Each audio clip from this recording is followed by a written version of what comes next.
तो अच्छा हो गया, बजाय हम उस बात को तूल दें, बेहतरी ये है कि अब काम करें और ये लीडर ऑफ ऑपोजिशन बने हैं। और ये मैं समझता हूँ कि हमारे लिए भी अच्छा है कि एक यूनानिमस अगर बना। अभी तक तो पीटीआई किसी को मानती ही नहीं थी, किसी बात में तो आती नहीं थी, अपनी उनकी पार्टी के दरमियान कई किस्म के इख्तलाफ हो जाते थे, एक मेंबर कुछ कहता था, दूसरा मेंबर कुछ कहता था।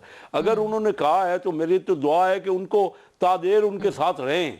इनका मुझे कोई भरोसा नहीं है कि अपना लीडर बना के कल को कहें जी हम तो इनको भी नहीं मानते, क्योंकि इनका पास रिकॉर्ड तो यही है। बहरहाल मैं समझता हूँ ये खुश आइन बात है और हमें आपस में मिलजुल के ही। कैसर साहब एक बात जरूर फरमाइएगा प्लीज, ये एक अहम बात है, ये बताएं कि आप लोग आप शायद पहले माशाल्लाह आप स्टॉलवर्ट हैं चूंकि अपनी जमात के, आप गालिबन पहले ही हैं मेरे प्रोग्राम में तो जिन्होंने ये बात खुल के एतराफ़ किया है कि महमूद अचकज़ई साहब और नवाज शरीफ साहब का बड़ा देरीना ताल्लुक है।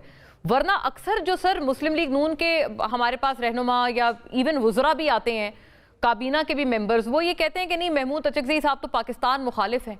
ये आपका तो ऐसा इंप्रेशन नहीं है महमूद अचकज़ई साहब के हवाले से कि वो कोई पाकिस्तान मुखालिफ हैं या कोई मतलब वो नहीं, इस तरह की फिगर है?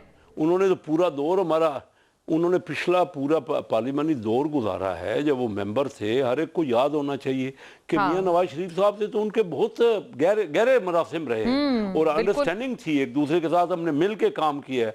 तो बात मैं ये कहना ये चाह रहा हूँ कि बजाय कि हम टसल को ही तोड़ दें और यही बातें करें, इस वक्त मुल्क को ज़रूरत है कि हम मिल के मुल्क को आगे बढ़ाएं। मईशत जो है ना वो उसके बेहतरी के आसार रहे हैं और काफ़ी मेहनत हो रही है, हम सबको चाहिए।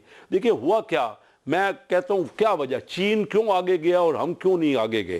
चीन ने मेरे देखते देखते, मैं पहली बार वहां चीन गया ना तो उनके पास एक गाड़ी भी नहीं थी, एक कार नहीं थी, सिर्फ साइकिल थे और वो वीआईपी को भी के लिए भी उनके पास कार नहीं थी। आज दुनिया की सबसे ज्यादा गाड़ियां उनके पास है ना, उनके पास जमहूरियत है इस सेंस में नहीं है जो हमारे यहाँ जो पार्लियामेंट में और नहीं है ना। हम कहते हैं सिर्फ जमहूरियत की बरकत है, उनके यहाँ तो जमहूरियत खुल के बात करनी चाहिए। चीन वाली मिसाल लेके चले तो फिर यहाँ पर भी जमहूरियत की कोई खास जरूरत नहीं है फिर ना, मतलब अगर ये मिसाल नहीं जरूरत ये बात इस तरह नहीं है। जमहूरियत की जरूरत है लेकिन जमहूरियत के बगैर उन्होंने करके दिखाया, मेरा ये कहना है। जमहूरियत तो बहुत अच्छी चीज है, हम जमहूरियत में नहीं कर पा रहे ना, हम जमहूरियत में झगड़े करते हैं। तो एक यकसानियत की भी जरूरत होती है मुल्क को आगे। देखिए 70 करोड़ बंदों को उन्होंने गुर्बत से निकाला है, 70 करोड़।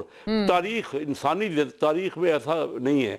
और देखते देखते उन्होंने 30 साल 10% कंसिस्टेंट ग्रोथ की है। 30 साल हम एक साल बड़ी अहम मिसाल है और अच्छा है आपने इसको भी शामिल कर लिया। हम अपने यहाँ ज्यादा और गुर्बत और ज्यादा हमारे यहाँ लोग गरीब हो रहे हैं। तो हम मिलजुल के नहीं करेंगे। ये वजह यही है कि जो पार्टी भी आई पहले, पीपल पार्टी, मुस्लिम लीग, अब ये टसल पीटीआई तक चली पाई।